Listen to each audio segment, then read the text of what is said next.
But we think I'm Polish, I'm yours! 1, 2, 3, 4!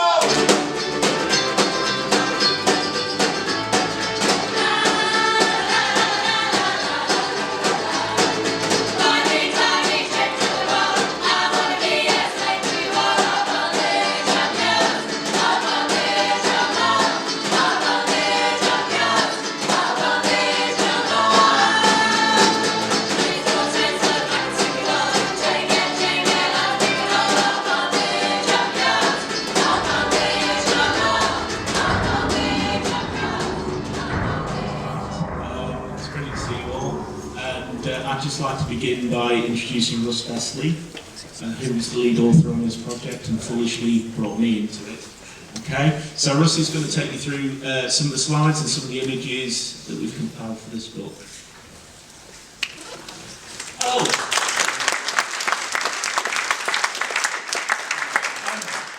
We're a little bit in the spirit of DIY tonight. We haven't scripted anything. So what we're going to do, what we're going to do is talk you through, show a few slides from the book. The book's with Alex and I working the last year and a half on this project as a kind of celebration of punk graphics, mainly punk art and design. We wanted to talk about a kind of overview of a longer history of punk and include the commercial, the uncommercial, the designed and the undesigned. So this is what it looks like. Alex and I magazine in the US interviewed Arturo Day, which was part of the Merge Festival, wasn't it? Yeah, that's last kind year. of why we're here in a way, and thanks to the Merge Festival, because Arturo came over and introduced him sometime last year, and Arturo was quite fascinating, and he was a great contact because he was able to give us a story of how the famous Ramones logo, as worn by everybody, including David Beckham, was compulsory to put that in, how that came about. So, you know, it's one of the, what we wanted to do is look at some of the sort of touchstone images of punk and how they came about. So that was... So on the right hand side there, that coin is a coin in Arturo's hand, which was an Eisenhower dollar. It was a coin, an American coin, which had this crest of this eagle on it, and he wanted to do something like that for the Ramones. And then the painting is a head of him painting. That's the original backdrop for the Ramones.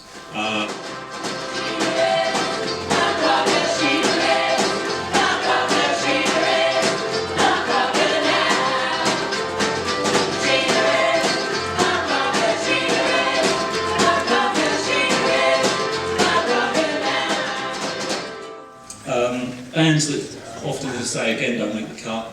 The Lurkers, who are rather fantastic. Art Attack, Cyanide, etc. I'm skimming through these. American West Coast, we kind of try to tell a story, and that's what we're going to come on to in a minute and talk about how we structured the book and how we went through editing things. Because it's not as easy as you might think to put a chronology together, to put a story together.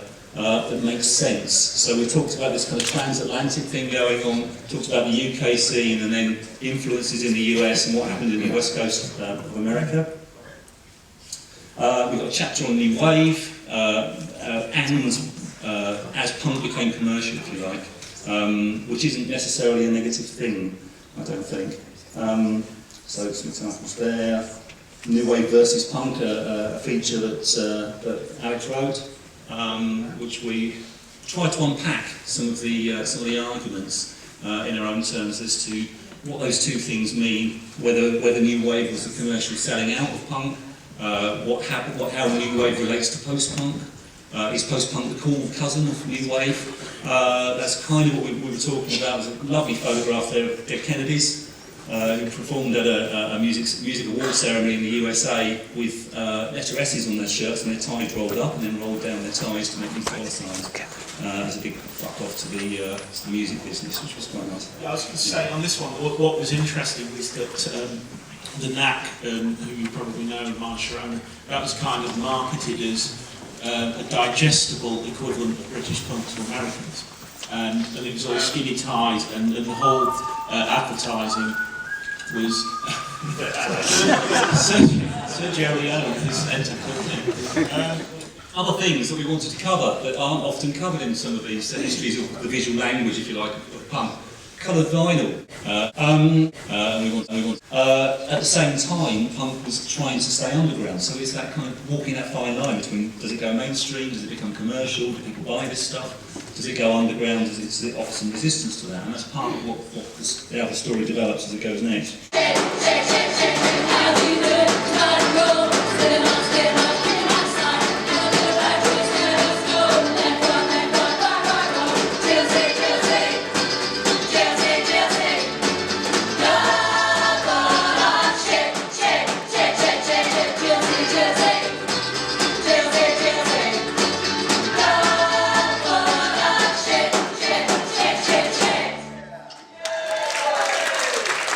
We've got a fair amount of DIY material featured.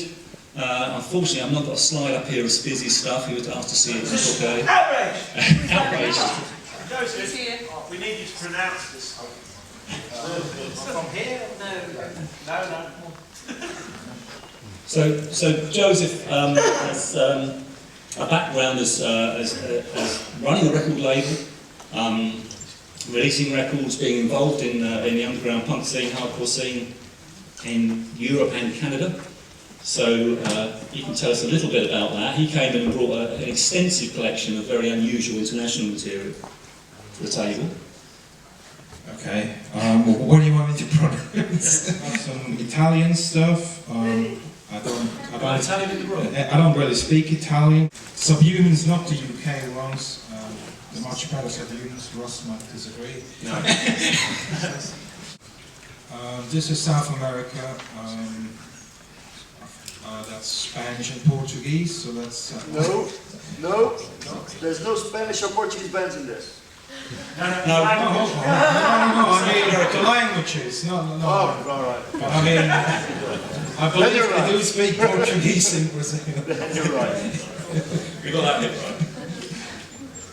Okay, so thank you, Joseph. So we looked at anarcho and hardcore as a separate subgenres of punk in the 80s. Again, it's a story that's often not told. So some crass records, obviously, for anarcho. We looked at American hardcore and UK hardcore. Alex and I disagree intensely on those two things as to which is best. Alex feels he's right, obviously he's wrong. Okay, and obviously Dead Kennedys.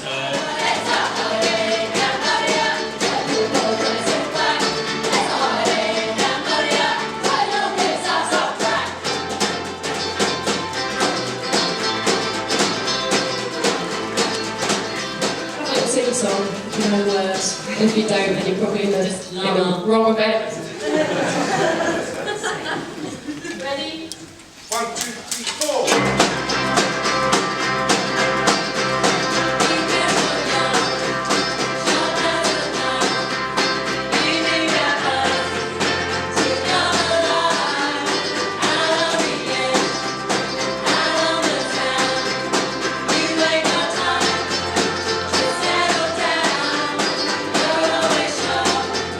You're always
and the whole advertising was